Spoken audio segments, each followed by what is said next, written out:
recording this. Hi, how are you?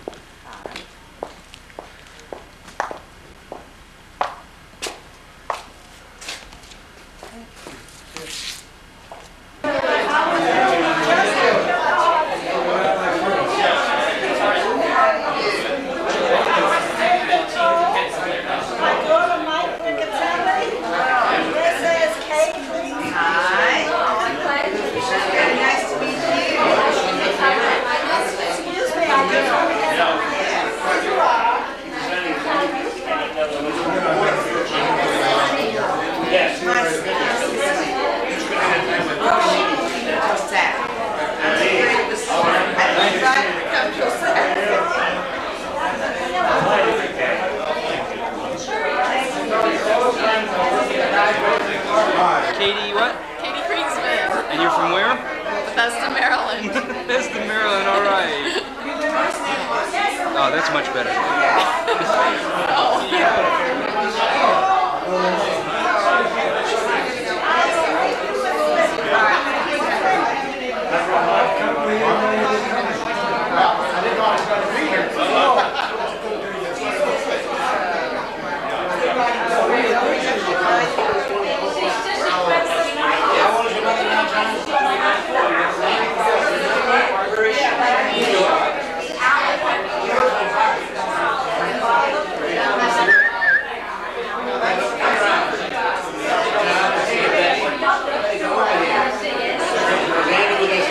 Motion picture. This is John Frank. Yes. Gloria Frank. Yes. You know your mother. I met her before. Roger Schachtel. Ellie Wilder. Ellie Wilder's son. And I don't know. You're going to introduce me to some more people? Go around the room and do interviews?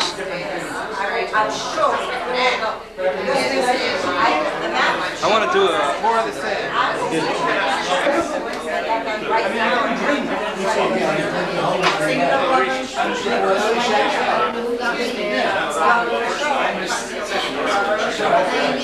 We'll zoom in on the important ones over here. Of course, they're all of her.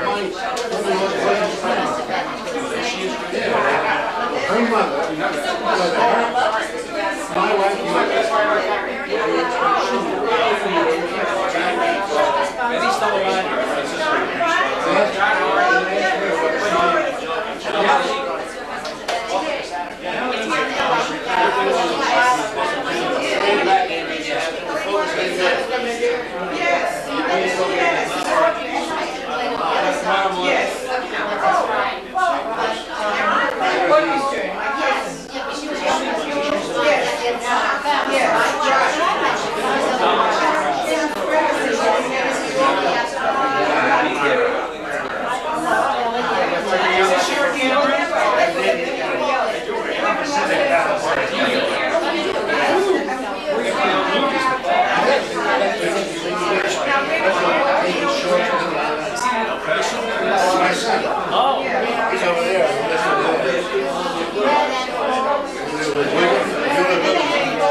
And then there's another man by the name of Sonic.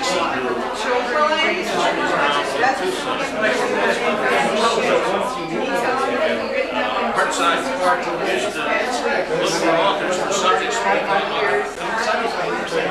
That's how I The exact name of himself. Right away from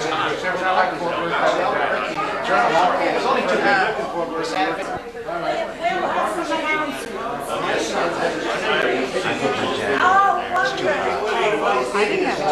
I put my jacket. One person died. No. We're all the same families. Yeah, that's right too. Two or three things. There's some handouts and schedule in the fashion of not doing anything very formally and not planning very much. Car tours to Taos and to the ruins start about 9 if that's agreeable with everybody. Probably ought to meet in, I'm not sure where, the parking is in the lobby, not in the office because that's going to be a terrible zoo. We would like some sort of indication how many people are going. We suggested you kind of double up in the cars. It'll be more fun, and we'll have some handouts and some material you can look at as you're driving, I think, for the Taos trip. We would like to know roughly how many. I'll be taking one of our car, and I don't know who's going up to Taos and Bandelier, but if Kay doesn't get a ride, How she far is is going to go. Taos? It's an hour and a half on the fast road and a little over 2 hours on the high road. Give us Straight up. time. It's an all day, in both cases, we'll be over. And I was hoping Sue Warburg was going to get here by now, but I guess They're picking up stuff, they'll be here soon. she's got an enormous job. She's done a fantastic job. Maybe we could ask for a show of hands of who wants to go to Taos and then who wants to go. That sounds like an excellent suggestion. And find out how many have cars and how many don't. Yeah. Betty and Alan want to go to Taos. I want to go to the ruins. I want to go. And we were in one car. Let's have a. Yeah. What you'll see in Taos. Okay, What okay. you'll see approximately. Okay, yeah, if I can. Hey, I've been asked what are the agendas for the 2 trips. In Taos, as a minimum, will be a drive, I guess, up the high road. That's hopefully can be fit in with a stop at the Old Spanish Weavers, which is kind of interesting, darn interesting, in fact. You can buy some weavings and see some good stuff. Then go on to Taos and see the Pueblo, which is dates back to the 13 or 1100s, and it's a 3-story building, and it's fascinating. And bring your cameras, although you'll have to pay a small charge at the gate to take your camera in. And then go to somewhere, have lunch, maybe at the Pueblo. And then go on to the Millicent Rogers Museum, which is a magnificent museum. Wonderful museum. Yeah. Of what? It has a lot Indian of art. Indian Sampaway ruins, which is one of the ones that's been excavated, but not many people have visited. It's a fun trip, walking this 2-mile round trip. I'd like to start that in the morning. In the sun. It's in the sun. If we do it first thing in the morning, hopefully it'll be cool enough. It is a strenuous, but not very strenuous walk. It's a nice walk in the sun. We would then go, and I'm not sure in the order we would do we'll go to Bandelier, and at Bandelier, which is about 10, 12 miles up the road, there is a little museum in there, and we can tickets, just we ran off on the machine.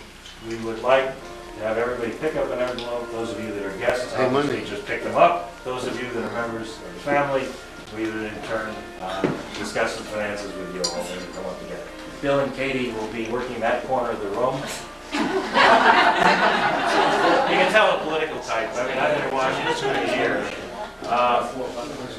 Why don't you take? I have one other question. Okay, wait a minute. Yeah.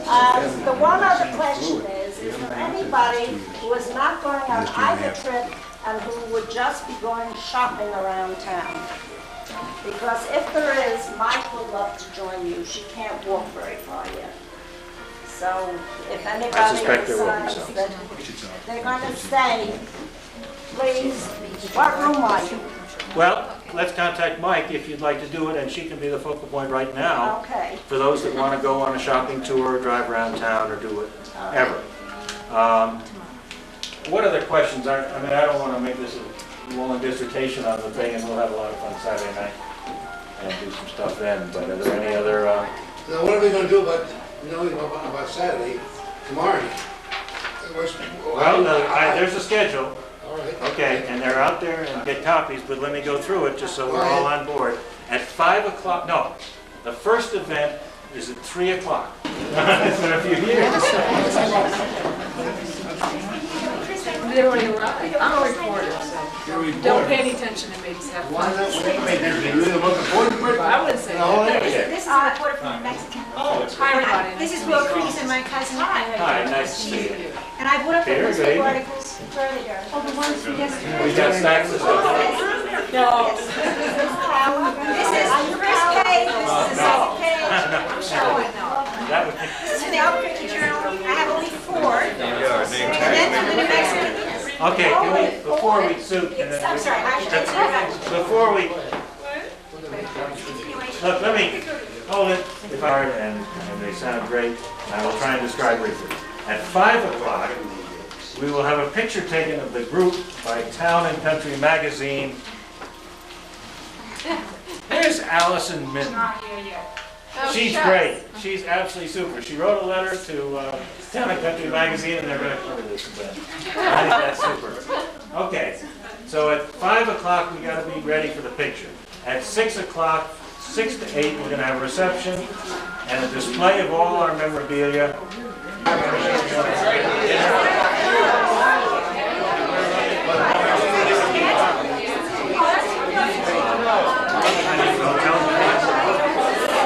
It's not Sid Simon. In one place, it's Sid Simon. Well, smile for the birdie. It's quite a story. This is the other one. This is the other one. Only Louise Fuller and Levi and Betty. And our tracks the other two. You know, I Nice meeting you. We'll see you again. See them, recognize books and He's got these fitness books. Is he coming back? Well, it's an original? This is really early because there were little tiny buildings next to it. 1970s, look at that. They didn't even have the other buildings weren't even there yet.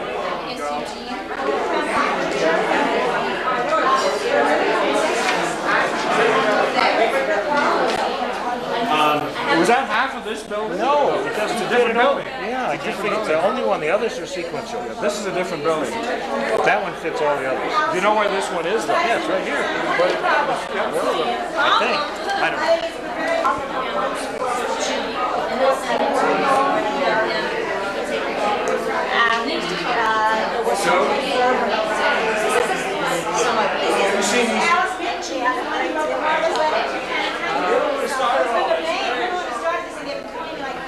You said that she slept on the dirt floors where?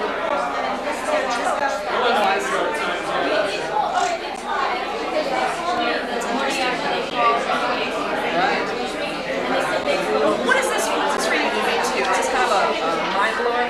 Well, we've been trying to get this family together for years. And there are, in every group, there are some disinterested. But it was hard. We came out 7 years ago. I got a guy, David Cole. But this house, you know, is part of the family too. The Stobbs who built this were related by marriage Went to to the Spinkleberg. museum and In fact, went this to the built his families archives. today.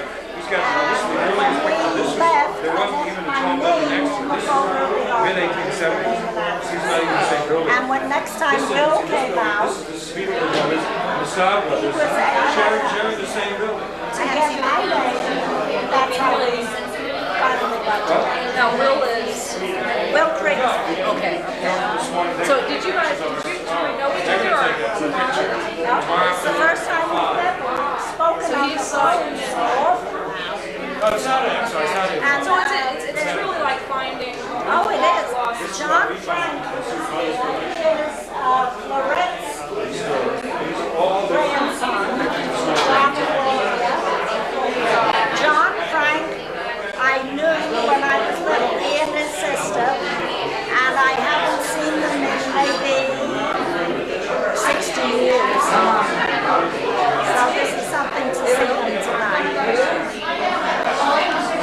Have fun, enjoy it. Oh, it's been marvelous. Just marvelous. This is my husband. Hi, nice to meet you. Hi. I'm Siki. I'm Siki. Mayor Florida.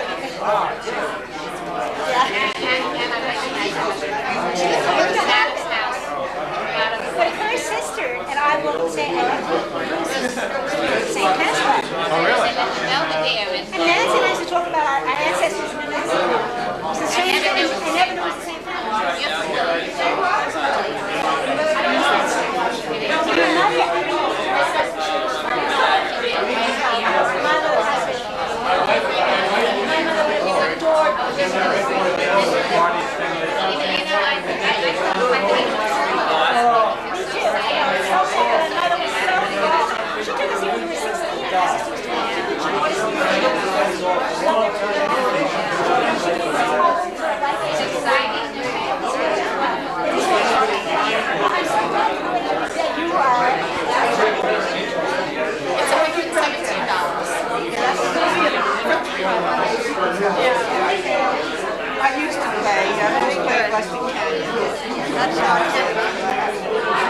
You still working over here?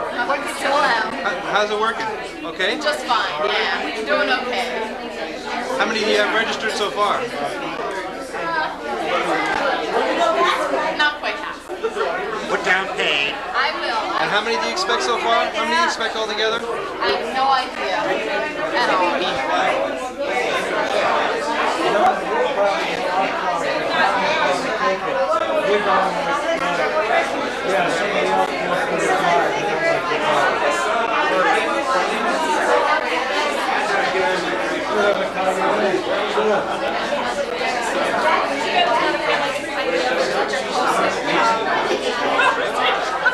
Now, is it you or your husband?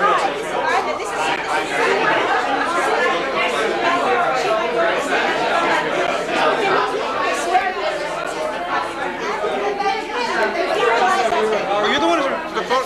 Oh, good. Well, right now we're saying it's great. We'll see how the picture comes out. I know, no matter what it is. It's good. You better than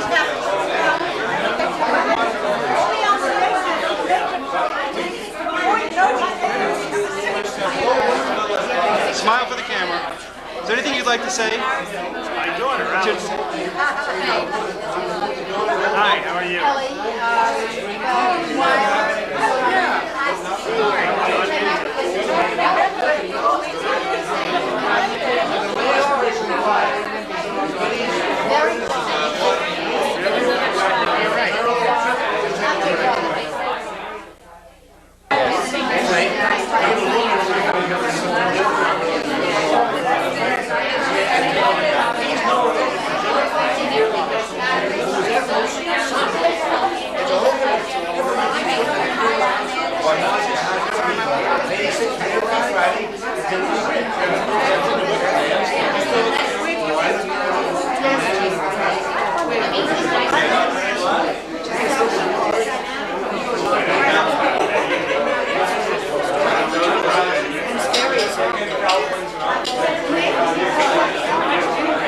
Very candid, Very candid, nobody knows that I'm a candy cat. very casual. I'm trying to take me home. Judy Cool. We're going to bed right now. It's getting too late for this part of the family. Is this a talking one or just visual? Everything you're saying has been recorded forever. Forever and ever? For history. Your father is a very good water volleyball player. So am I. Just say. All right. These are the descendants of Betty and Levi Spiegelberg. All 12 children. We're going to start over here on this side. Let me out of here. All right. We're going to Charles and Lydia's. Charles and Lydia. Charles, who married Lydia Stern, and her daughter Margaret. Okay. We have not been able to locate her children. Okay. Let's move down here to Albert. Yes. Albert married Tekla Levy. Blanche died quite young, so they never had any children. Okay. You tell them about your family. Well, all I know is I know about my side, about Marjorie and William and Beulah. I remember Beulah. So do I. When I was engaged to my husband, we went down to introduce him. By that time, Uncle Will had died, and she was married to Jules Barnard. That's right, Julie Barnard. That's right. That's right, I And remember. my grandmother, Rosetta, went to Europe every year with Beulah. With Beulah. Beulah used to go to. Yeah. Beulah did a lot of movies. Oh, yes. Looks like on the new Beulah. Okay. All right. Lola. Lola is the grandmother of Ellen Gay, who was called Gay, who was inside. Okay. I should say that my grandmother, Rosetta, was very family conscious, and she saw her 5 sisters once a week. They always had lunch No together. kidding. And very often I was with them. So I knew all of these people very well. Wonderful. Okay, now Rosetta, so you know this side of This the family. is my family, Okay, where are you? right here. Okay. Rosetta was my grandmother. Okay. And as you notice, we're a very prolific Yeah, I family. noticed. Boy, oh my goodness, everybody had lots of kids, or at least 2. My goodness. Okay, now let's move down to Emma. problem with. Emma had 2 children, Therese and Howard. Howard married Alice Standing, and they never had any children. Therese married Herman Cohn and moved to Rochester, New York. He owned Superba Cravats. He was a necktie manufacturer. and he had 2 children, and Sonny died right after World War I. The thing that I know about James is that I got a letter from Edna Cola, who I think has died since she was in her 80s then, and she said that her husband, Lee, was very proud of his family, but she didn't have any of the things left from him. And her daughter, Carol, was head of Catherine Gibbs School in New York, had divorced her husband, so we don't know how to trace any of them. This is Florette's family, and John Frank is here. Not only is John Frank here with Gloria, but 2 of his children and their husbands and children are here. No kidding. That's great. This is another branch that we couldn't complete. I knew Stephen and Paul when I was little. He has 1 child he had with Bertha Weil. The other one was Harriet Annenberg, to whom he was married for many years, and he had 2 children with her. Paulette is dead already, and I don't know what the other son's name is. Okay. So we're trying to Eugene trace Sperry? them. Eugene Sperry. We have a lot of people here from the Sperry family. Judy Astroff is here. Susan and Arthur Mayer are here. Sari Bolina is here. They're very well represented. John Minton is here, and it's his daughter Allison who wrote to Town and Country magazine. Okay, yeah, I just and met they're them. sending their people. Right. They're on the tape here too. Okay. Okay, Edna? Edna is well represented here. Ellie is here. John is here. I believe that Robert is coming. I'm not sure. Okay. And Sidney died. He was a doctor and saw service in World War I and died right after the war. Well, thank you very much, Ruth. Other people. Clearly, and the hardest work on this thing is finished. It's passed. Now listen, we have family trees of the whole Guggenheim family.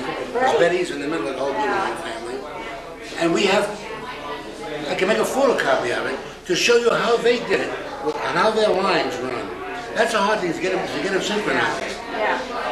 And what you should do, individual sheets. That's taken for an individual sheet. And we've made them up in groups of 25 sets we made. Maybe they'll have them tomorrow night. Yeah, she'll probably have them with her tomorrow night. Thank you very much. I know you were very buildings here in Santa Fe. That's This is all the old building. also Albuquerque. Look at this. Now where's That's the an house? original photo. This Where's the is house where they live? the business house of Levi Spiegelberg, father of Albert J. Spiegelberg. And that Back on TV? And it's a long trip. The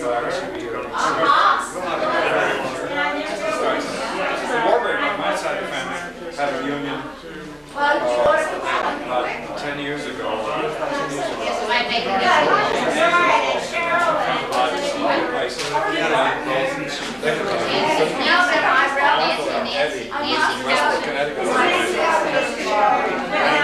We always did things like the 7-year play. It took 7 years to recover it. We had another one 7 years later, which was about 3 years ago. What? The difference in 7 years there were 21 new children who were born in the next generation. They had to put out daycare center, a child center. The parents could meet their cousins. I don't know if we'll do it. We have 75 feet. Those brothers got a little. That's fine. We have 75 feet 100 years later. see that Levi had 10 children and we had 2 children. So I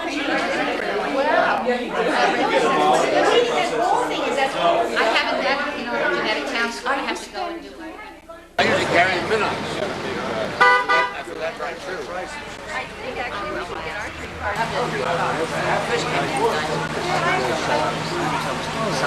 young girl, which I wouldn't mind. You want to drive it? What about you? He's got a van.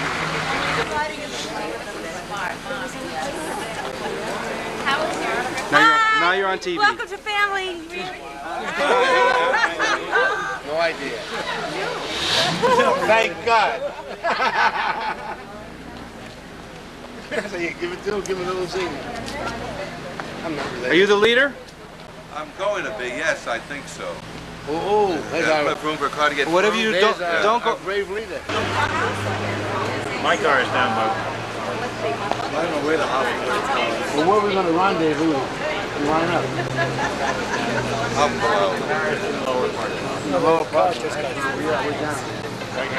We're down. We're down in the lower part. But yeah, as long as I'm in it. You're in it. Everybody's in it? Everybody's in it so far. I knew I could depend on you. I didn't. I did. Did you ask them if they were related No, to I'm the going to drive. Oh, that covers The blue stripes are on today? They make Bring the kids along, they don't need anything anyway. Oh, that's fine. Don't worry. No, when you mentioned something, one of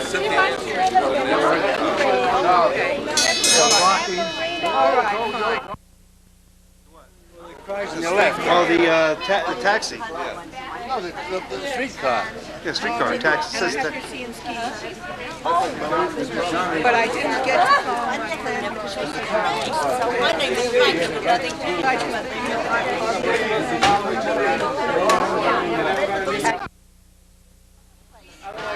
well, not the regular left on the red color. It's right here. And it just has no license. no license Follow plate. that car. Follow that.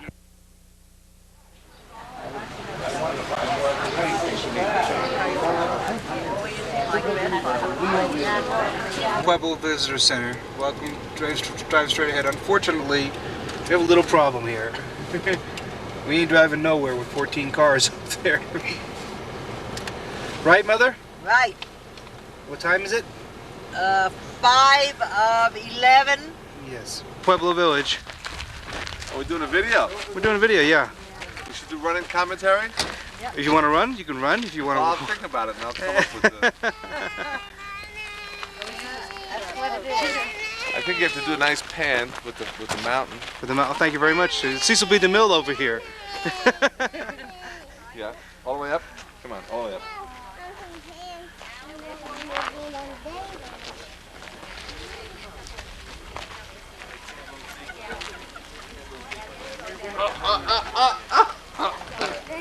Now, look, here's an Indian village. Yeah. You know, My wife is selling this. So they're built. Where is she? I do like it.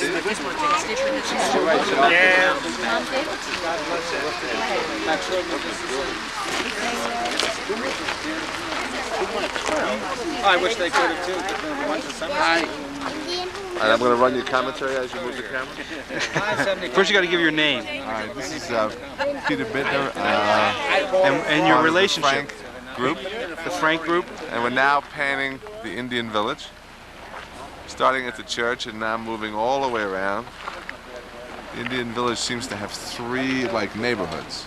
There's this low flat entrance area, and now we're in the first apartment house group. Are there any apartments available? They seem to be building a new apartment up there on the right. Maybe you want to zoom up there. You see the guy cutting Yeah, it Adobe looks brick? like it. And it's right at the foot of this mountain range. John, what was this mountain range? These mountains? Jemez Mountain Range, we think. Can't swear to it. I never would. You got me in the supermarket. Oh, how could you not see it?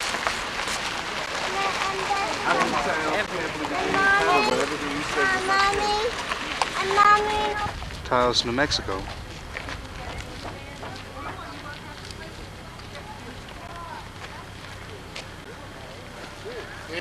Oh no. Yep, you're on camera. This is our guide, Linda. She's been living here how many years? 20 years. 20 years? Is that pretty much all your life? Yes, all my life. Okay.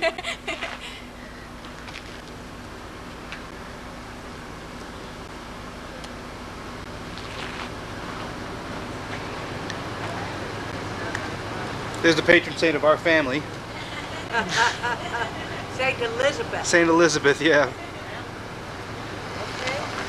Yep, let's go. Cedarwood because it burns hotter and because it burns faster.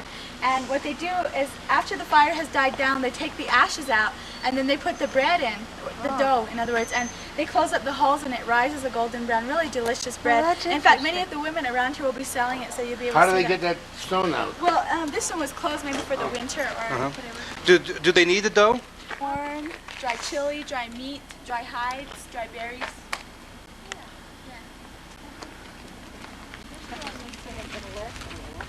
What do they do with the dried corn? Well, you just eat it like that, or it can be roasted too. It was destroyed twice. Once in 1680, yes. Once in 1680 during the Pueblo Revolt. That was the time when all the Pueblos revolted against the Spanish leaders that were within their... The original St. Jerome's Chapel? Yeah, the original. And the second time it was destroyed in 1847 by the U.S. Army. What they did was the General Kearney tried to force his form of government upon the Indian people, which the Indian people did not understand, and they refused to do whatever he said, and he got really... How old is this structure now? 1100 AD, 1987, about more than 600-700 years old, 800 years old. That structure itself? And in every few years the top has to be redone? Yeah, it has to be replastered. It could look too pretty. Yeah. Okay, Betsy, say something. What can I say? What can you say? Beautiful. Can you tell us how long you do it? Or do we just keep right it down burning? there. Turn of the Blue Lake because it was really something. And you know, the ski valley, someone mentioned the ski valley. Well, at one point, when the government had it in their possession, they sold a piece of the land to a man from Britain, and that is what is today the Taos Ski Valley. So that is Indian land. It was Taos Ski Valley. And to us, it's disrespectful to ski. We do not believe in Really? skiing. Do you ski, personally? No? Imagine living here. What does Taos mean? And Tao was what we were originally called. Tao. When the Spanish came in, they changed everything. Put it Taos. this way. Yeah. And you're a Tao. Hopi tribe, is that what you are? No, we're not. We're all Pueblo Indians, but Oh, we're all Pueblo, different. Pueblo yeah, Indians. Pueblos. Pueblo Well, you just mentioned means Hopi like permanent before. structure. I didn't understand whether you people were Hopi. No, Hopi is like near Arizona. Yeah. Near Arizona. Okay, the wall that you see here, it surrounds the whole village. At one point, it used to be 10 feet high. Then we have the plain fried bread. A lot longer than the Plain fried bread. And we have sugar cookies there. They're pretty I need those, don't I? But they're very, very good. And look at this, Reverend. That's made out of the stone in the area. Yeah. You're collecting The colors. coins from different countries? I got a box full there. Yeah.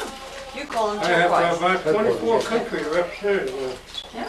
It's all started from this Canadian coin here. Oh. See, it's That's a bad habit. Our American quarter is the same size as the... Okay. Okay. Oh, yeah. See, I have to,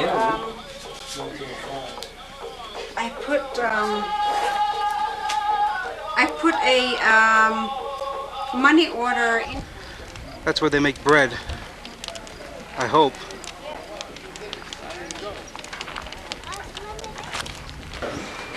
Where's everybody? I thought they were outside maybe. Well, look around. Taos in, huh?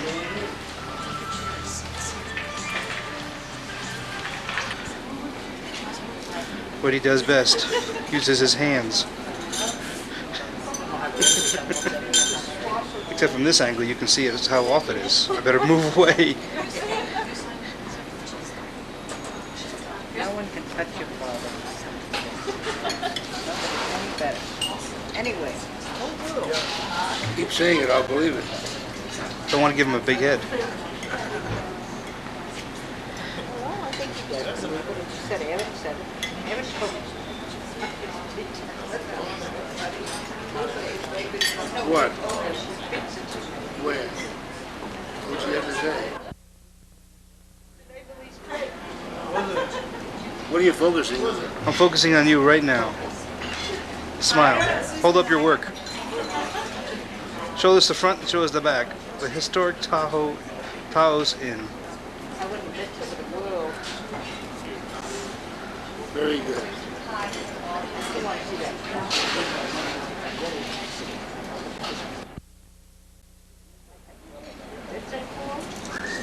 Sure. That was great. That was a good one, yes. You can have your wine list back with a few additions. See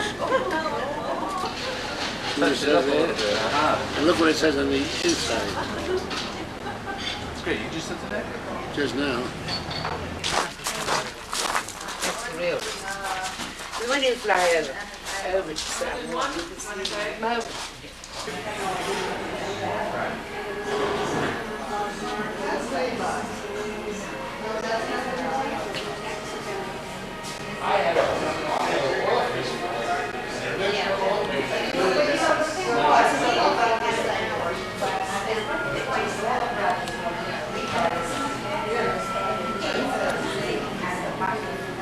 There we go, a little better focus right now. Spiegelberg Brothers, Santa Fe, New Mexico, wholesale merchants and importers.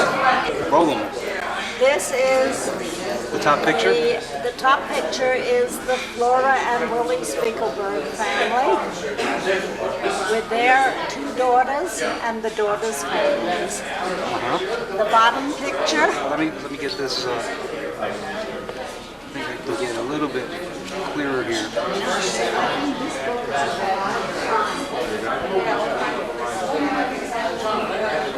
Betty Spiegelberg and their 12 children. Of which we're all somewhat descended from, most of us here. We are, if you are of the Levi clan, Yeah, I'm Levi. then you are descended from this clan. You are Willie Spiegelberg's family, and that's No, I'm Levi.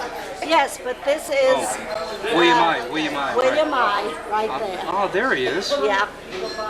He was a very good-looking boy. And this was my grandmother, Rosetta. The Willie Spiegelberg family. At one time, they operated the Second National Bank in Santa Fe, and this is some of the money. Some more of the money is held at the Chase Manhattan Bank's Money Museum. And it was called Spiegelberg Hernando's, meaning Spiegelberg Brothers. Hermanos. Yes.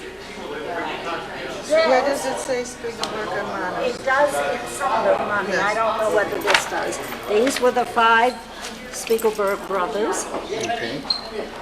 Let's get a close-up of these guys here. Very good. Okay. It's pretty clear. Okay, this is Willie Spiegelberg, much of whose things we have here. Right. Emmanuel.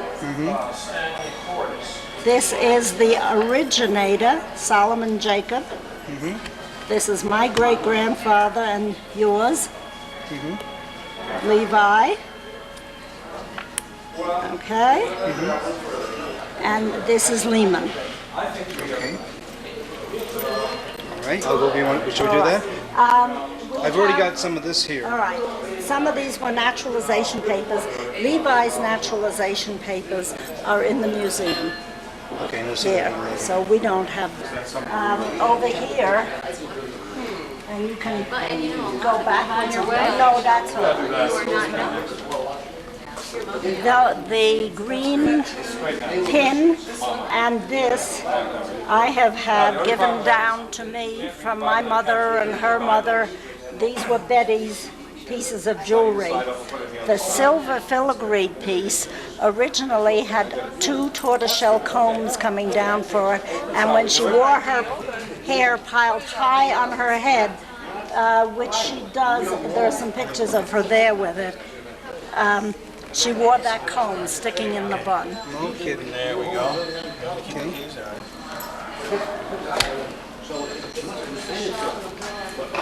We got 2 more acquisitions in here. I have those hanging in beautiful oval frames in my library. That's great. This As long as was, they're here.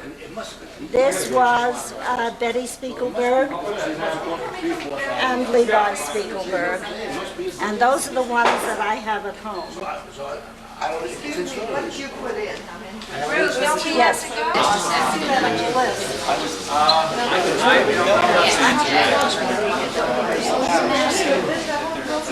I guess one of the members of the family got married. Yeah, because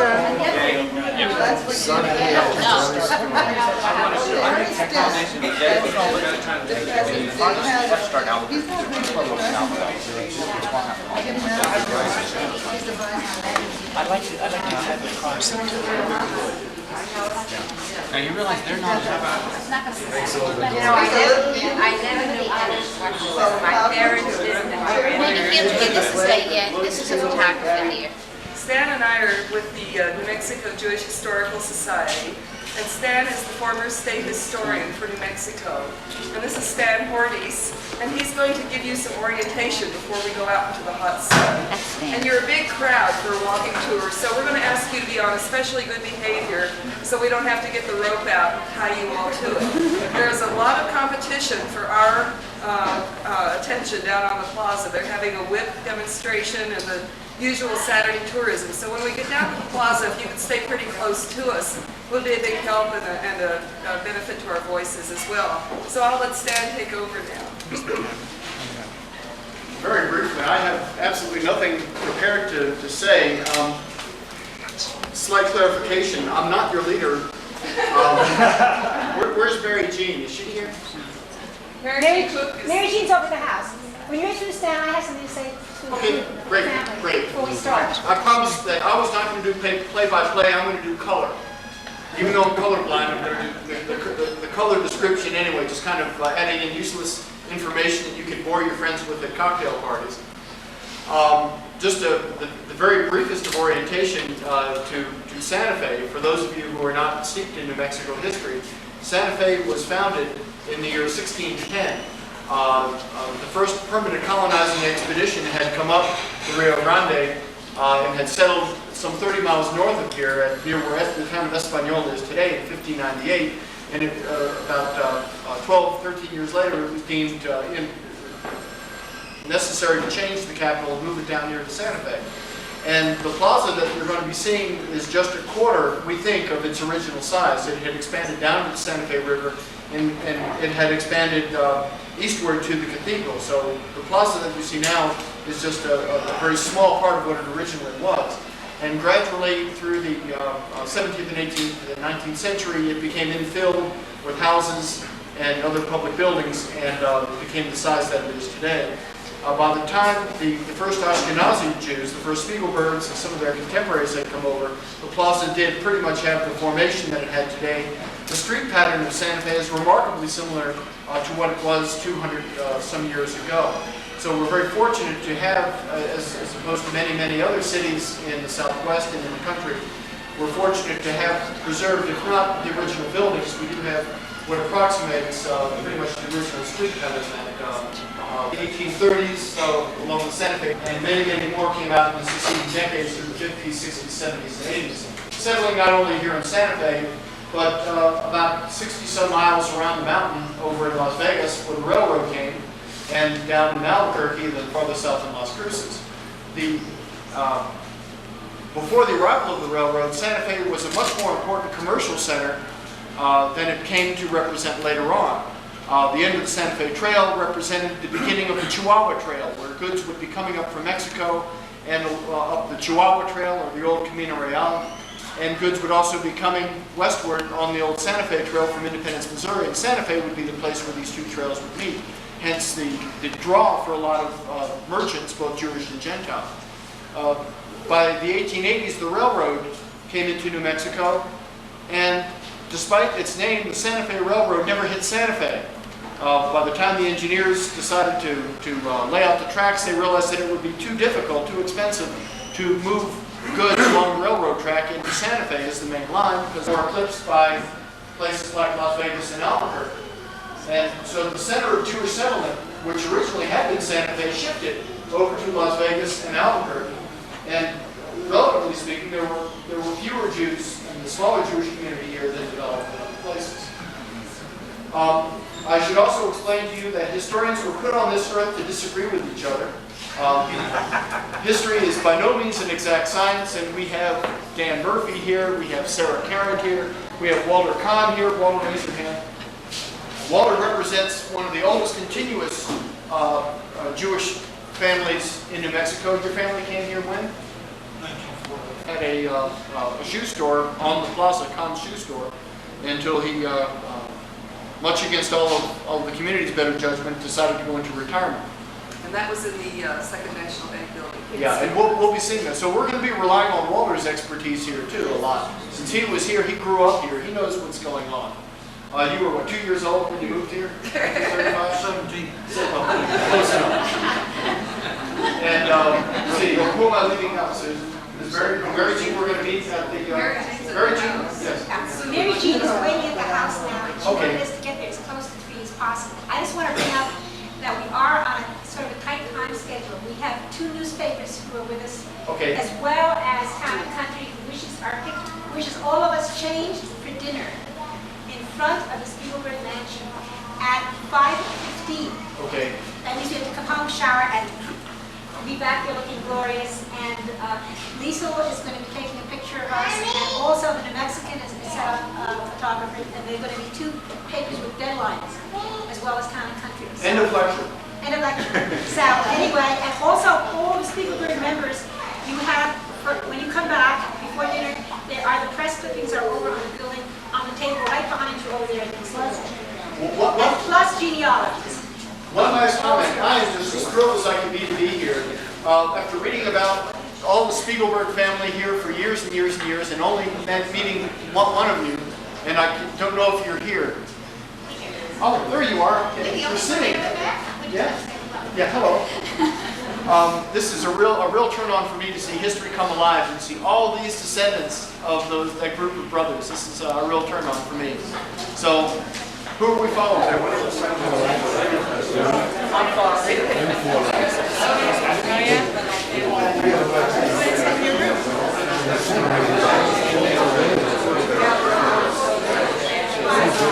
Where Abraham Staub lived, and I'm ashamed to say I don't know the date of the construction. 1882. I should stand up here, I guess. Yeah, you see the A.S. Abraham Staub here. This, of course, was the outside of the house, and as was the incredible tradition, strange as it may seem, in the 1910s, 20s, 30s, and 40s, it was a tradition to chop off all the Victorian features and stucco over everything and make it look even more historical. And this is most of the buildings that you're going to be seeing around the plaza and in Santa Fe look very, very different from the way they do today. They pretty much, you can just picture this in a Second Empire architectural style, complete with mansard roof. And this would have been the front yard that you all are standing in right now. And then later on, someone added on and stuccoed it open to make it look Pueblo Revival. That gives Santa Fe the charm that it has today. You can see a picture of the way it would have looked on the wall over there. And the door, the porch that the couple is standing on is where I'm standing right now, and you all would be with those kinds of things.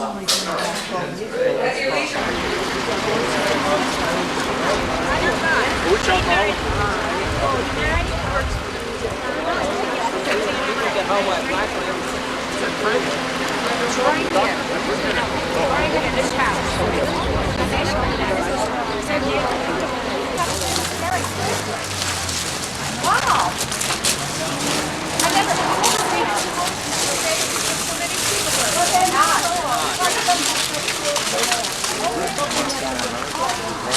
Some of us only wish we were.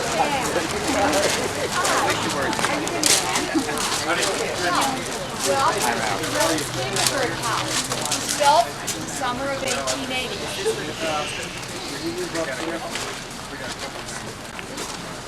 I said, welcome to the Willie Spiegelberg house. It was built in the summer of, supposedly were planted by Archbishop Lamy. Is this willow tree, which seems to have come back to life. We used to have 2 by the front door.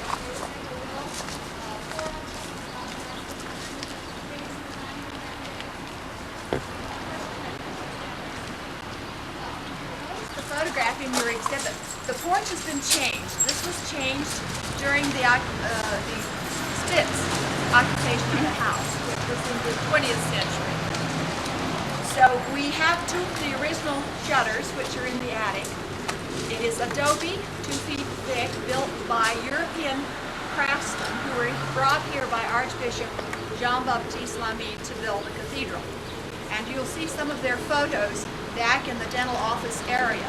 So it had a shotgun hall, which has now 2 walls that interrupt this hall.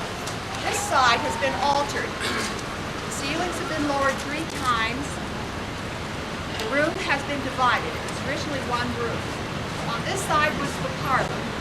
So it had the first gas light in Santa Fe, put in the fall of 1880. So let's go through. Stephen.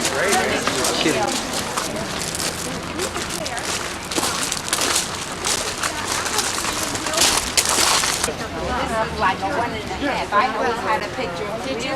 Well, this is a mansard roof, and it's because of the French workman that it has a mansard roof. If you look at the photo in your exhibit, this is a twig in that photo that Will brought to your exhibit.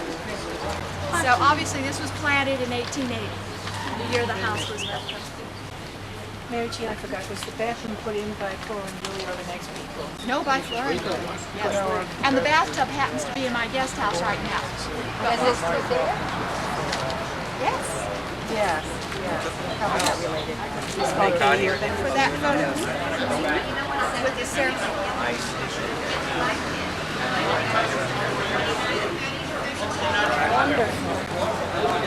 Yes. If you have any questions. Where you live and what this is all about on the film here. All right. So you My are. name is Mary Jean Cook. Yeah. And this is, what is today? July 16th? I think it's July 16th. Let's look and see. 1988. Yep. And we're standing in front of the Willie Spiegelberg house in Santa Fe, New Mexico. And we are the people who restored and saved it from demolition. Well, thank you very much. We lived in it almost 12 years. Okay. Well, thank you very much for showing us around today. This is the Coronado Building. After the World War II, But it's very typical of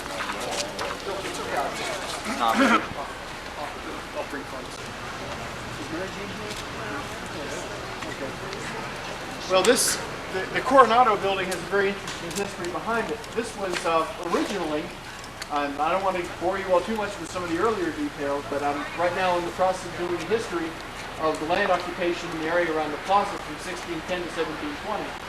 And this was an area that was known as La Cienega, or the swamp, extending from here pretty much down to the parking lot behind that building over here. And it was used alternately as a source for the acequia, or the water irrigation ditch that passed in front, we think, of the Palace of the Governors on the plaza. We say we think because we know it was approximately here, but we don't have the evidence. And its role as an acequia can be very clearly seen every time it rains, because the whole place is flooded. And you know, well, gosh, this is the place where all the water appears to be draining there. And then they bought it, and they got historic preservation tax credits from the federal government and the state government, and they fixed it up and did a marvelous job with it. And I doubt whether it's open today, but if any of you would... Sorry.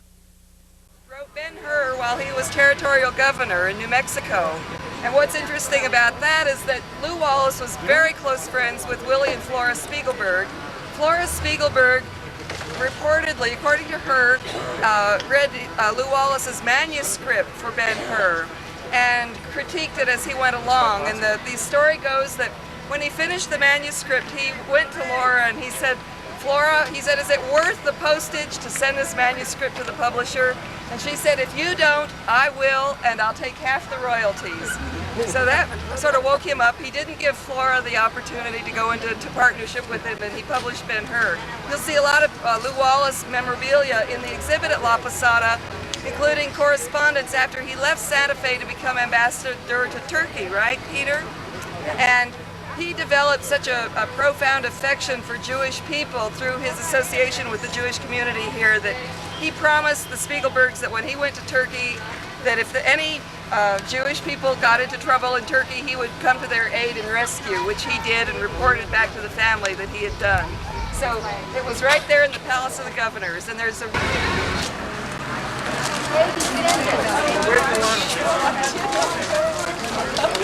Where would you like everybody?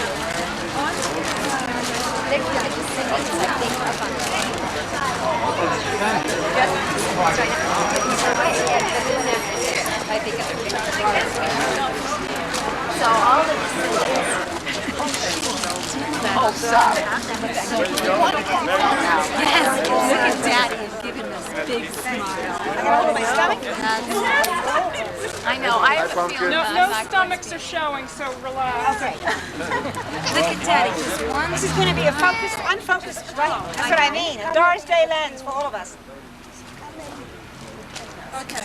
Now, I need to bring you out a little more.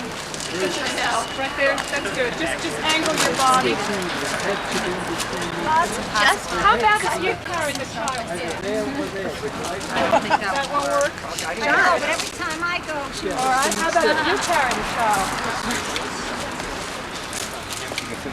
Would you like to hold? Yes. I'll carry the baby. A little, no, in back. In back. Okay. Yeah. No, I was sort of leaning at it last time. Okay. Now, excuse me. In the pink, tuck in, please. In back of the red. Move your whole body in. Oh, Gary. Tell me each time you take it, I'll jump, okay? Just like that. Okay. Look right here. Hold the baby a little higher, please. Now, eyes here. Head that way. No, eyes that way. There. Okay, here.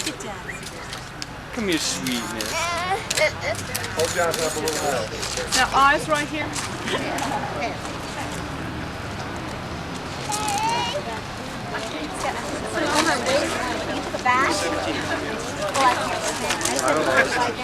If you get them from over there, you get the whole group. No, he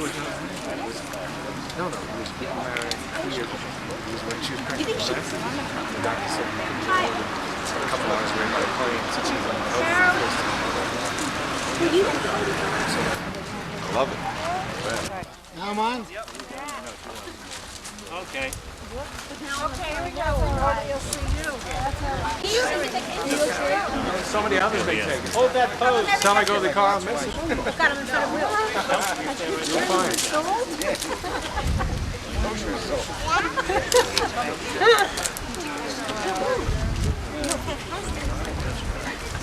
Everybody look here. Yeah. Right here, very nice. Good. One more time. Lots more time. Oh, there you go. Jonathan, you smiling? Pumpkin? Everybody. Out of film. Yeah, never out of That's it. Thank you. Okay, how about others? Thank you very much. See what that looks like. I got to get back and get my pocketbook. Probably all I got. Sounds good. Okay, we'll take some here and then take a couple of them. You don't want your pocketbook. Now, did you get any of the house at all in the back now? Sure, you got the back. Okay, and you Yay. I can get the plaque in back of it, yes. Good. I got the Say plaque. again? For what? Okay. Oh, you just take it out, you put it right on the VCR. No, you want it right through. Well, you're right there, but you can run it through a VCR. Very tough. I know a couple of them like you. Who shoots for the Times. When they moved from one family are a lot of children. That's what that That was up to the women. I mean, when they moved from here. We could use it. getting bitten up. Are you getting bitten up? I have at least a little. Not yet. I don't feel it till later. I do have like no seams. I have first. I know where it's hurt. This is the old cocktail party.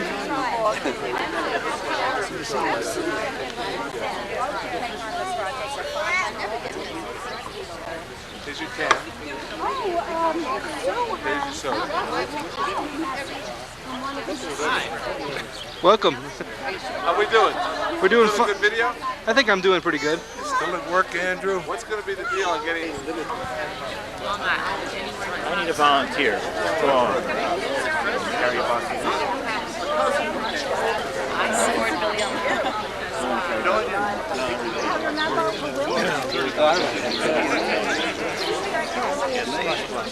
Boston. Well, that's nice. Hello, how are you? I'm Sarah. See, we have a couple over here, please. He's only like Okay. Shall we go? Shall we go? No. Of course, that's what makes it different. And then pull around and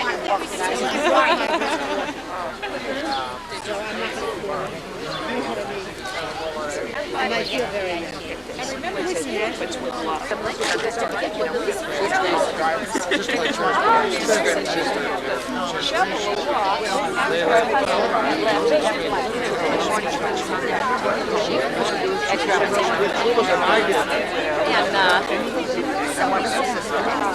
Did you get the kids? That's fine.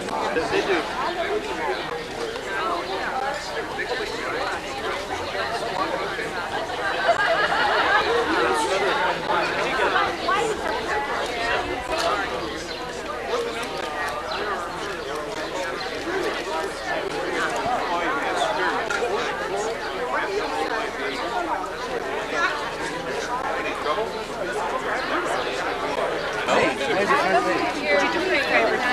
That's the back pants, eh? That's the No, I was trying to see that they're all.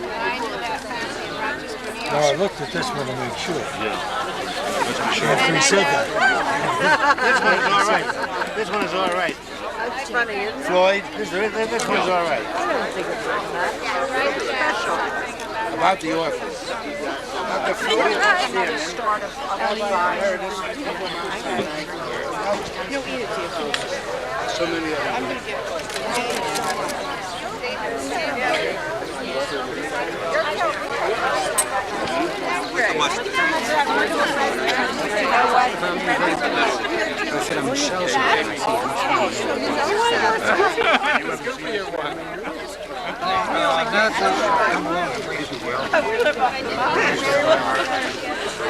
Chili quotation. Well, I lived in that. Chili with cheese. Chili, I moved here from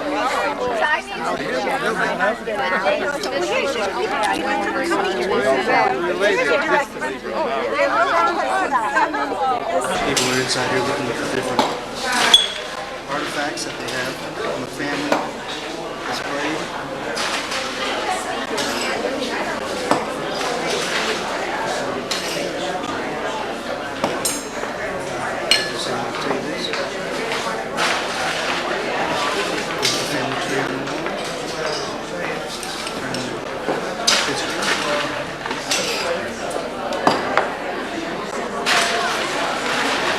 Members of the Historical Society, New Mexico, Santa Fe, Jewish Historical Society. Yeah, I do think expect a few people. Don't worry about it. Anytime you want to. No. Yeah. I'll hold these two.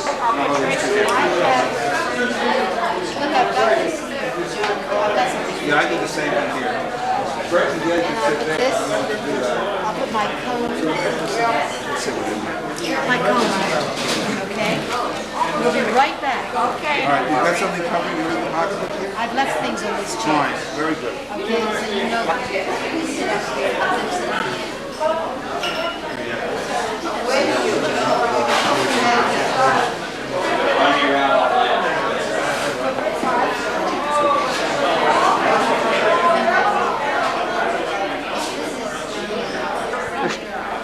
She's on the TV.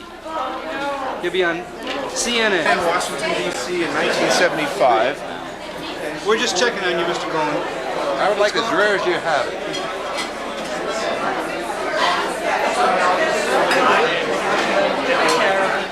Spent, I think, a whole winter conceiving it, working on it, getting his wife Kay working on it, and also getting his first cousin once removed, Sue Walker, involved in it.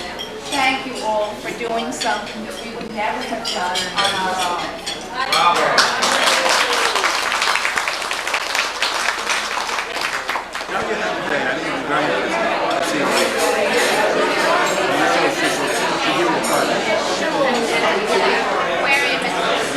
What are you doing now? Summer place.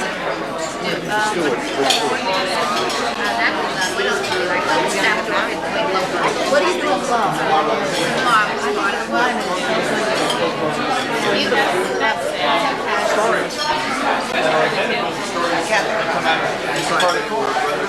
That are still told that have not changed very much. So when you said you sent it on still, even though we left I expected it still. Smile. Did you eat, Andy? Yes. Have to wait till we have our mouths full. Cheers.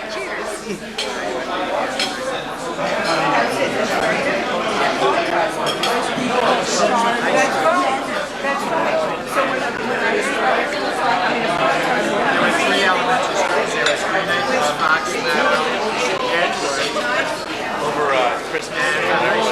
I guess it's now sometime in spring. We're talking about different sizes. Smile. Yay. And we go on down to, and my mother-in-law used to sit at the far end. You leave, Marjorie and Emmett. Hi. Say hi. Thank you.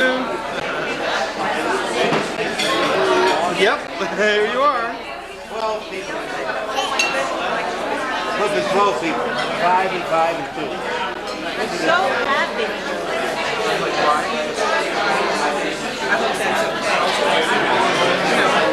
If I'm coming to a cliff, let me know, okay? Even Glenn's up couldn't do that. So I like it very much. Alan, this is your time to be a star.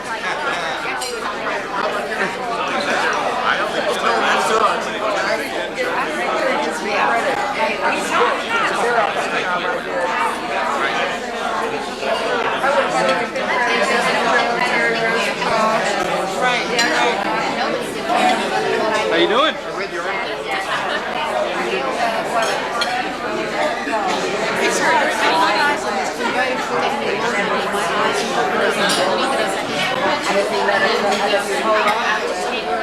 What happened is there's some mystery guests. I hope some of you can come up as we get a little further into it and give us some reminiscences of the, I'll come to that later.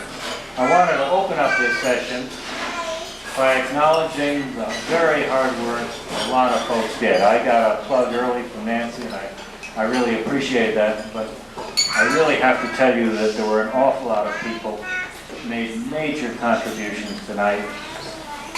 First of all, my wife Kay, who A, was the real stimulus for this event. She put on her family reunion about 8 or 9 or 10 or 13 years ago, and said we got to have a Spiegelberg one. And after we got one started for the Willie and Flora side, she then said, this is silly, we ought to include all of the brothers and their descendants, and the sisters and their descendants, and so we moved on. But Kay not only was the stimulus for this, but then it was an enormous help in getting out all of the correspondence and a lot of the work, and I really appreciate all of that help. I'm going to mention a lot of people, and I'm equally certain I'm going to miss some people, so I will apologize in advance for those that I forget, miss, overlook, or goof on. I hope I don't, but I do want to mention that I will not mention people in any particular order, but I did want to identify a number of them. The real hard workers, as evident by this dinner and the reception, were the Warburgs. Peter and Sue have been absolutely spectacular. I cannot tell you how much work they put into it. The arrangement in here, the arrangement for all of the Santa Fe activities, the meal tonight. I can't list their activities, but Sue and Peter really did a lot. And I can't understate their effort, and I really do appreciate it, as I think we all do.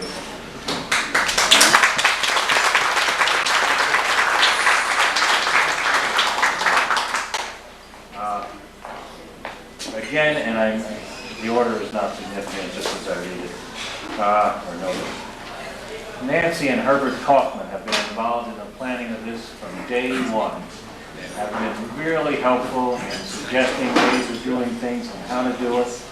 And most importantly, bring with them a tape from Nancy's mother, who is the sole surviving granddaughter of Willie and Flora. And in just a few minutes, we're going to play a tape which I have not seen, but by which all reports is absolutely fascinating and outstanding, and I think will not only be of great interest tonight, but for future generations of all of the Spiegelberg families. I'm really looking forward to seeing that.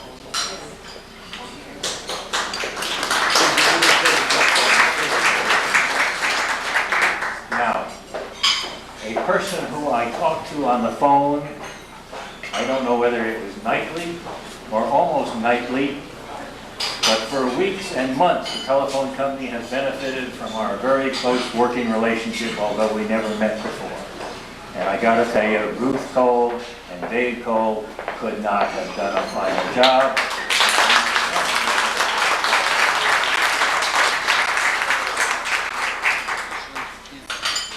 We could not have done this at all without Susan Campbell, Stan Hortus, and all of the other folks from the Jewish Historical Society in town here. They have been just super, as you saw. Again, they have been working very hard. And I want to say thanks to them, and we really appreciate everything that Suzanne did, and Stan, and the tours today, and the whole works. And again, I'm not going to enumerate all of the many very useful things they did behind the scenes, which made this what I consider just a super several days here in Santa Fe. Thank you very much. I would like to give Stan a moment to talk a little bit about the Jewish Historical Society. It's starting up fairly new, as I understand it. I certainly intend to join and give them my support, and I hope that Stan can convince the rest of you that it's a good thing to support this district. A great job. Stan?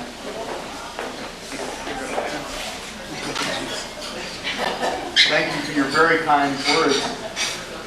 When Susan first came to the board meeting of the New Mexico Jewish Historical Society months ago to tell us what was happening, we were just extremely excited about the prospect of gathering together the descendants of such an important family to the history of Santa Fe and the history of New Mexico. And I thought I couldn't get any more excited about that than we were at the time. And then, when I had the pleasure of accompanying Susan and the rest of you on the tour this afternoon, and then the reception and the dinner, I really confessed to being very moved, because I feel not only fortunate to have the opportunity to welcome all of you here to New Mexico and to Santa Fe, I feel as though I've attended the reunion of my own family. You all have been so warm and so nice and so open with your information. And I just can't imagine a family situation like this where everyone would just be so open and so hospitable. And I'm deeply appreciative on behalf of the New Mexico Jewish Historical Society for all of you coming so far from so many great distances to come here just to be together tonight. And it's a tribute to the strength of your family, and I think you all are to be greatly congratulated for this. Just a word or two about the New Mexico Jewish Historical Society, and for those of you who don't have any brochures explaining who we are and what we're doing, I have other brochures more. And for those of you for whom this is the first visit, please come back and spend more time. And we'd be happy to take you on more elaborate tours and give you a larger discussion of the depth and the wealth of New Mexico history. Just give us a call. We'd be happy to accommodate you. Thank you very much. And we wish your group much success. It's an important task, and I hope we can all contribute, if not original Xeroxes of our material, and join their group. I also want to acknowledge each and every one of you, your participation in this event. And I think you ought to applaud each other for making the long trek to Santa Fe.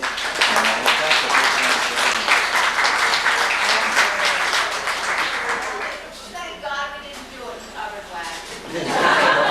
You bet. Although TWA can't close.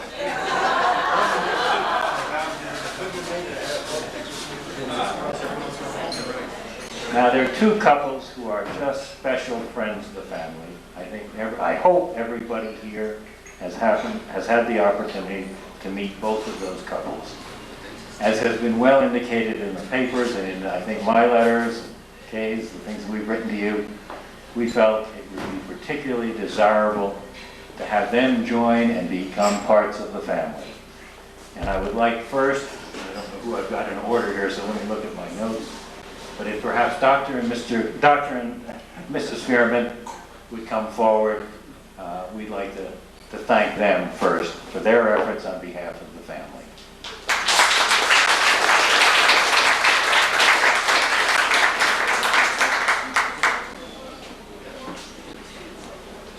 Mrs. Fearman.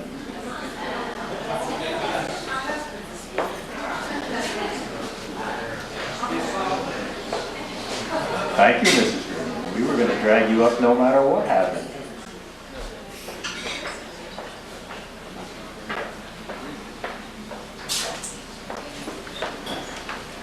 These are both special friends of ours. Over the years, Dr. Fearman, with the support and encouragement of his wife, and I bet she's pushed him a few times to get some publications out, knowing how wives operate in getting publications out.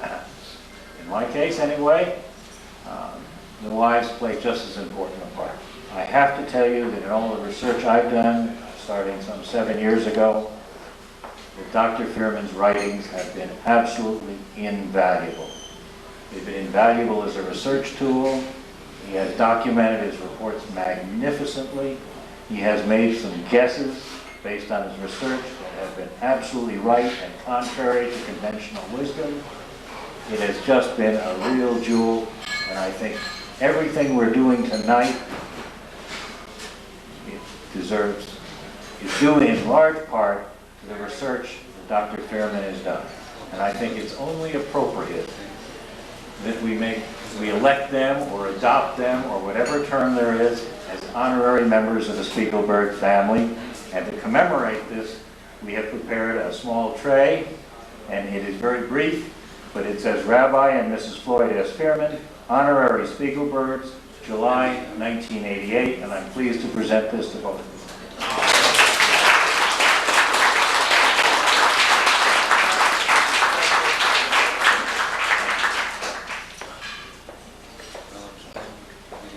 Thank you very much. I initiated this work many years before I knew any of you. And I'd like to tell you that when the Spiegelbergs lived in Santa Fe, the Jewish population of Santa Fe was probably 1/3 of the population that we have here now this evening. I want you to be aware of that, because sometimes people ask, why didn't we have some of these Jewish institutions? There wasn't a Jewish cemetery. Funerals were Masonic funerals. Now and then, if somebody knew a little Hebrew, you would pronounce the Kaddish with the family. But one of the reasons you didn't, and also Santa Fe was not as important economically as Las Vegas, New Mexico. And it was in Las Vegas, New Mexico, where you found the first synagogue. And this, of course, was initiated by the Ilfeld family. So be aware of that when you start to compare numbers with respect to people. I think you ought to know something about Solomon Jacob Spiegelberg, because in writing about him, his grandson was alive, and I corresponded with him. He was a lawyer, a graduate of Columbia Law School, as was his father. And he told me a great deal, and that photograph that you see in Guts and Ruts was a photograph that he sent me, which I had reproduced. It's now housed here at the museum in Santa Fe. Also, I took the opportunity, as a matter of technique, to learn something more about your family, to look at the wills of each of your family. And they're very interesting to read. You ought to try to procure them. I have read them. Solomon Jacob Spiegelberg was a vindictive person. He was able, he was smart, but he was strong in his desires. He didn't like his brother-in-law. He wasn't happy with a few other members of the family, and incidentally, he had the same problems that some of us have in our families today. So you ought to know that about him. I think it was Solomon Jacob Spiegelberg that had a relationship with Bishop Lamy, or Lamy as he's called in French, and that the relationship was not just a social one. Of course, Flora Spiegelberg, and I'll speak about her in a moment, talks about certain things, but Solomon Jacob Spiegelberg, and it's my hunch, I don't have documentation, it's my hunch, he advised the Archbishop who, when he came into this part of the country, found that the priesthood did not practice celibacy. And he had a priest, Martinez, who had been married first, and there were other children with the housekeeper, and this was true of many of the other priests. The penitentes, if you're not familiar with them, was something where these were the religious order where people would flagellate themselves around Easter. And he had all this in which he was confronted. So it is my feeling that Solomon Jacob, in his keen business mind, helped. Let me talk about Flora just briefly, and I'll end this just a moment. I'm not sure, you'll forgive me, whether I can believe everything that Flora wrote about. I documented a work about Flora and Billy the Kid, and some other things where she had 2 or 3 stories interwoven, and we began to separate them. And we have found out, that Flora just loved to write. Incidentally, she wrote well. And her stories were picked up by the Anglo-Jewish press. And there are more people in the United States, if you ask them if they know anything about the Spiegelbergs, it's Flora that they know about because of her writings. I'll tell you one other thing, because I never printed this. Your sweet, winsome Willie was brought into court by a lady who said that he fathered a child. This was taken into court, and he won the case. But I don't want you to feel unhappy about Willie. First of all, well, it's pretty lonely in this part of the wilderness. And secondly, the story may not have been true. Levi also had a problem. Yes. Yeah, and Raymond had a problem. These are Jewish bachelors in this part of the country. So if you're bragging about them, recognize these are nice, normal people. And I'm a rabbi, and I recognize these things in And Willie, of course, was the youngest. And if I recall correctly, I wrote this 20 years ago. I've been working on something else since. But he was the last to leave, and by 1900, they weren't here. And I've asked some of you what happened to all the money that they brought with them, and some of you said that it was there, others have said it was not there. My experience has been that when you sell property, you sell a business, you turn it into cash, you go east or you go west from here, within 2 generations it's gone. So, but you've got to there's one thing that we ought to do, and Stanley Hortis mentioned it generally, but I'm going to do it specifically. Rarely is there a possibility of tracing a Jewish family in the United States in this part of the world where you have 4 generations. And some of you have responded to some questions that I've asked, and I'd like to know what happened since 1900. Now I meet some of you, I've got a lot of addresses, I'm going to call you, I'm going to write to you. But if you are inspired to do this, please help. It will make a magnificent story. And I'm going to tell you one other thing, because I run into this. I'm working with a family, I'll mention the name, the Salesmans in Bernalillo. 3 brothers married 3 sisters, and they're related to the Beagles. The Beagles were sheepdogs for the Beagles. And the second dose, were all related to the Beagles. Can you hear me? I'm sorry. Yeah. 3 brothers, 3 Seligman brothers from Germany married 3 Beagles. And one of the Beagles, if you've read my story, became intermarried with the Acoma Indians. And I've met them, and I've talked to some of these people. Well, these are 3rd generation people, and they think when I ask them questions and ask them to write that I'm making money on all this. So I just want you to know we don't. This is a labor of love for me just as it is for you. So this is supported by various ways that I have. So please write. Please help me. Let me close with a Hebrew prayer that I think is appropriate. It's called the Shehechianu. Baruch atah Adonai Eloheinu melech haolam, Shehechianu v'kiyamanu v'higionu lazman hazeh. Praise be thou, O Lord our God, who has kept us alive, who has established us, and who has brought us to this time. Amen. Thank you very much.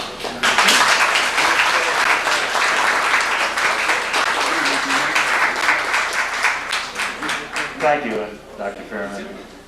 For those of you that have not gotten the book, Guts and Ruts, I would strongly urge that you include it in your library. It's a super book on the family.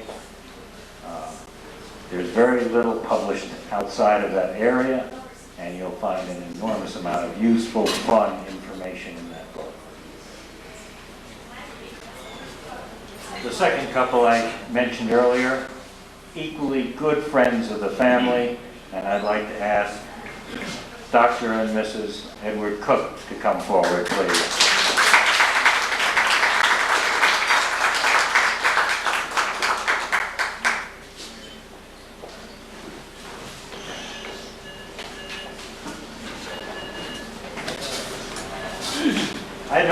I don't know whether it was apparent to all of you today how much effort, time, energy, blood, sweat, and tears these two fine folks have put in to preserving the Willie Spiegelberg house. This was a labor of love. It also happened to be a dentist's office and Dr. Cook's office, and that made it, and their home, I guess. And it was their home.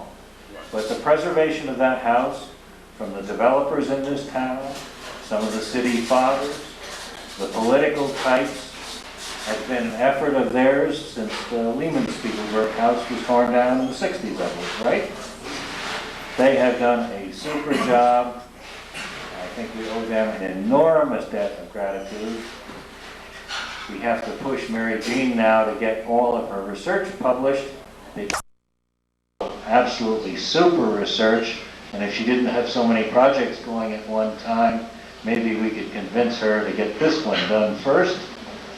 Anyway, in tribute to the efforts of both the Cooks, I would like to present them with a small tray, similarly engraved, Dr. and Mrs. Edward Cook, Honorary Spiegelberg, July 1988, and thank them very much.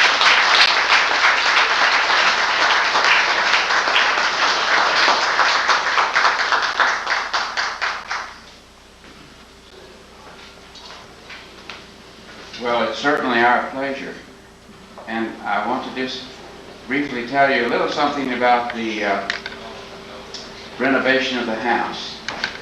Mary Jean was back home with the babies, and I said, well, I will go out there and we'll have that house ready, and you and the babies can come out hunting in about 3 weeks. And I had never seen an adobe house before in my life, and I immediately found out that when you fix a patch here, there's another one much larger down here, and then when it rains, there are about 4 holes right around the corner. And Mr. Spitz, from whom we bought the house, came in one day, and we were stripping the wallpaper down, and he looked up and he said, I wouldn't do that if I were you. And certainly that night there was a man, I brought an Italian with me who really spoke no English and I spoke no Italian, and we heard this great rumbling and we thought a train was coming through, and in the living room where we'd been removing the paper, the whole wall came down, and that was my first introduction to a mud house. But it turned out 7 years later we had it pretty much together, and our children enjoyed it, and it's certainly the highlight of our life, living in that wonderful house. And so I want to thank you, and I do feel the spirit of Willie and Flora very much in that house. And it had no locks on it. You see, adobe shifts a lot, so when we came into the house, I asked Mr. Spitz for a key, and he turned to his wife and said, "Francis, is there a key for the house?" And she said, "Yes, I think your mother had one about 30 years ago." and the locks are like this is the bolt, and then the lock's usually down about here. So we were sleeping one night, and we heard the spirit of, we thought, Flora and Willie, but it was an escapee from the hospital that come in. We had several of those, so it's been a very wonderful time. And just one other small thing, but I do want to express my gratitude for having Willie and Flora as your ancestors. One other thing that makes me feel very good, we're being adopted by you now. And you see, all of these years we've been extremely in an illegal position because aid back on the wall was given to us, and I don't know why he ended up just right above our bed. And now, now we can say to old Abe, thanks. We're all right. So thank you, and I hope you come back to Santa Fe real regularly.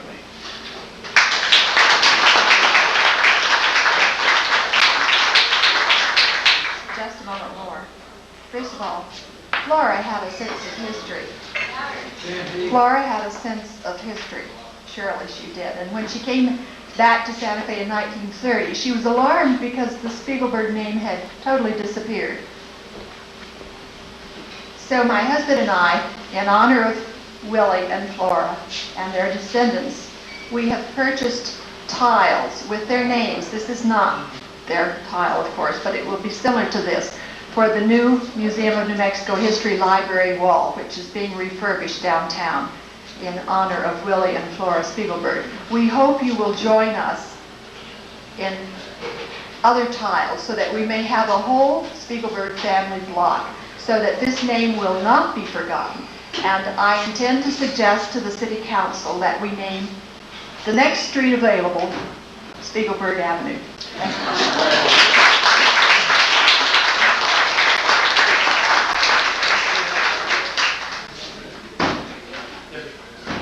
I feel very badly that we didn't have time to have many more anecdotes from both the Cooks and the Fearmans. They could individually go on several days telling us just absolutely fascinating stories, and maybe at some future reunion or at some future gathering somewhere, we can continue this conversation. Both are fun couples and have fascinating backgrounds. There's one group that we've overlooked except by reference. And I would like, before I finish my section and maybe add another part, but I want to get off of here and let some of the others of you speak if you care to. But there's one group that I think we ought to recognize, and that really consists of the 6 brothers and their wives. Those young German boys came here age 16, age 17, age 18, learned Spanish, learned English, became active in the political life, the social life, the economic life, and the religious life of this community, and merged in magnificently. The contribution they made to Santa Fe is immeasurable.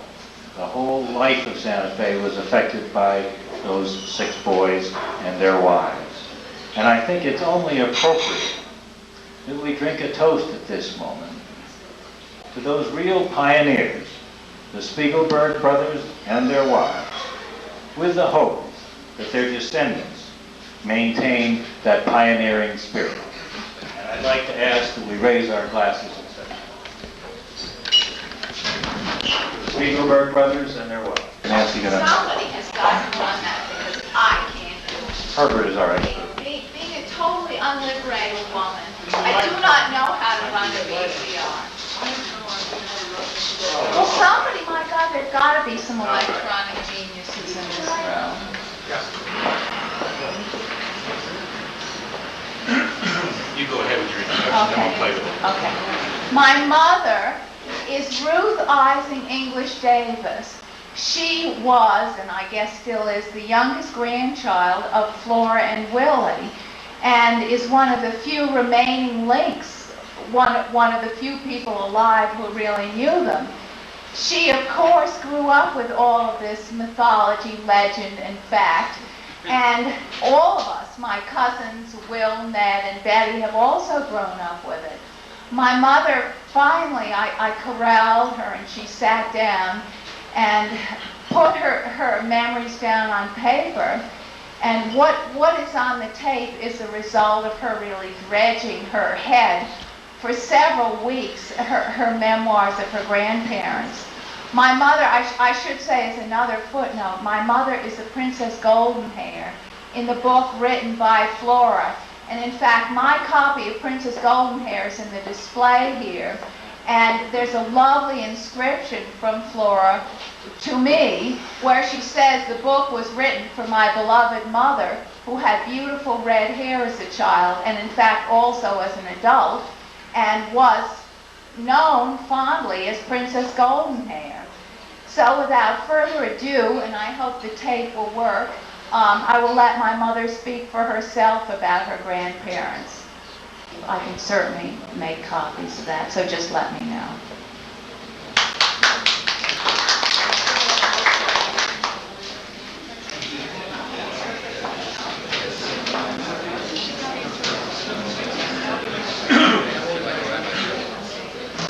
Thank you, Nancy. Thank you, Herbert. I would like to ask this. I'm going to make a specific request in a minute, but in the next few minutes, if those of you would like to have anecdotes or stories about the Santa Fe Spiegelberg, who would like to come up, give it some thought. I know that Sue and Peter not only have some stories, but have some announcements, and I'd like to turn the microphone over to them, or to Sue, I'm not sure. Peter, both. And while they're talking, if you all have some brief stories, if you run out of one, I've got one, but I'd rather hear from you all at this moment.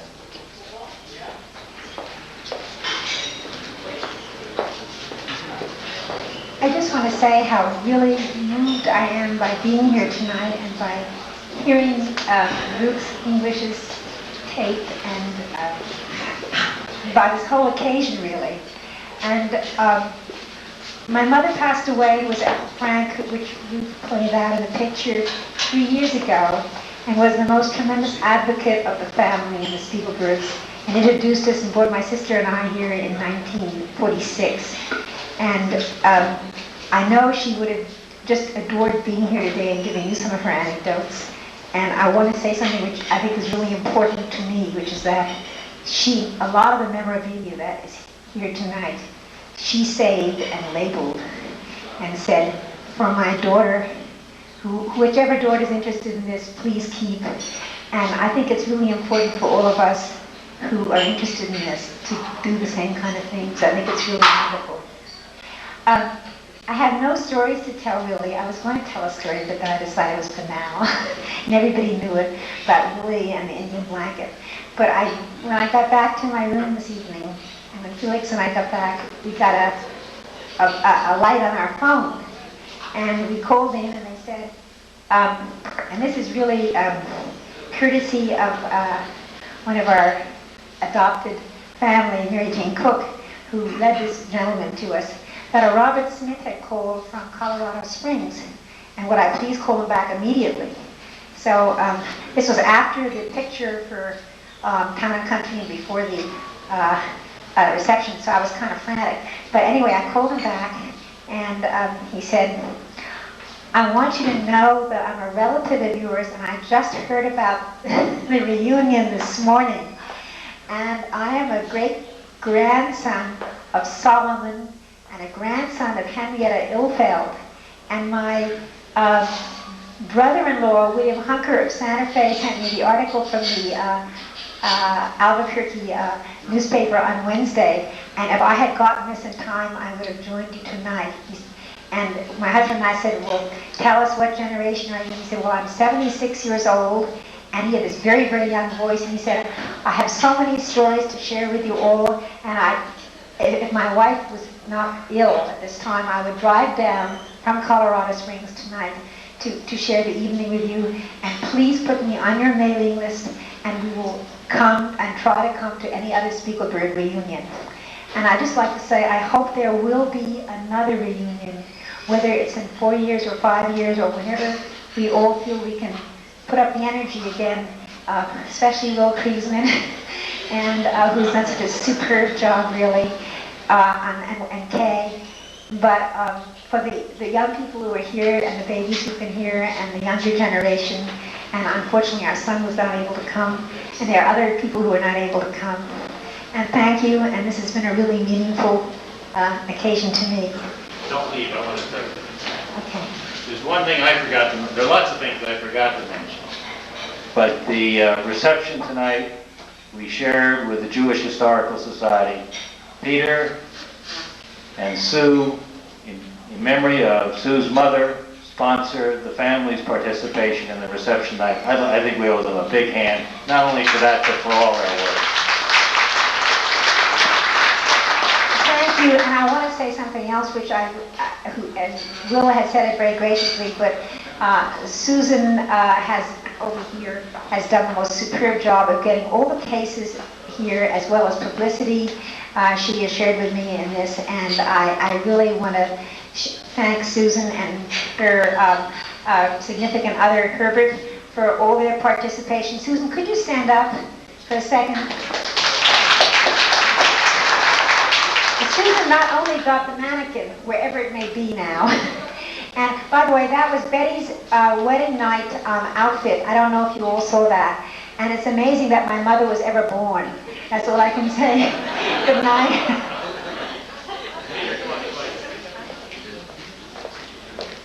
On behalf of those of us who've married into this family, I think we have discovered a great deal of treasures in addition to the people that we have married to and the family.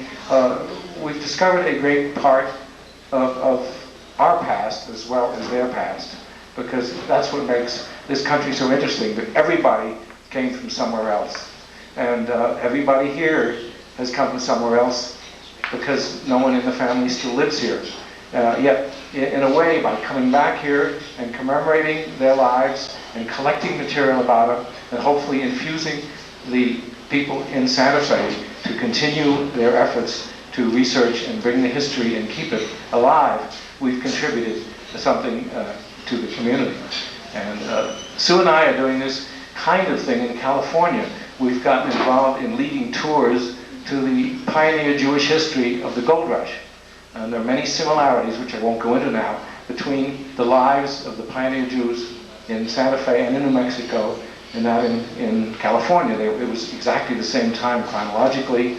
They left in the 1880s and 90s for reasons very similar, such as educating their children and living a little less rigorous kind of a life. But anyway, on behalf of those who married into this family, I want to congratulate the members of the family.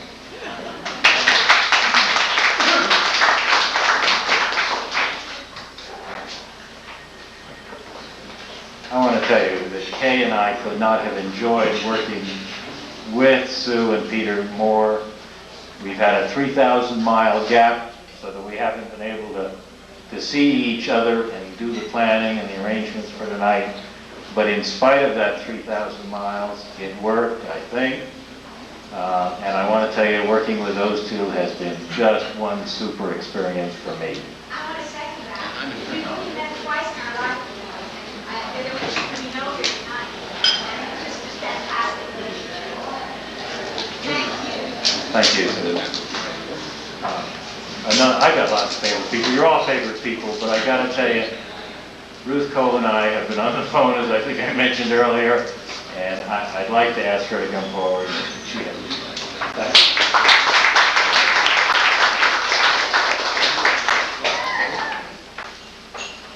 It's always very difficult for me to speak into microphones because they're up above.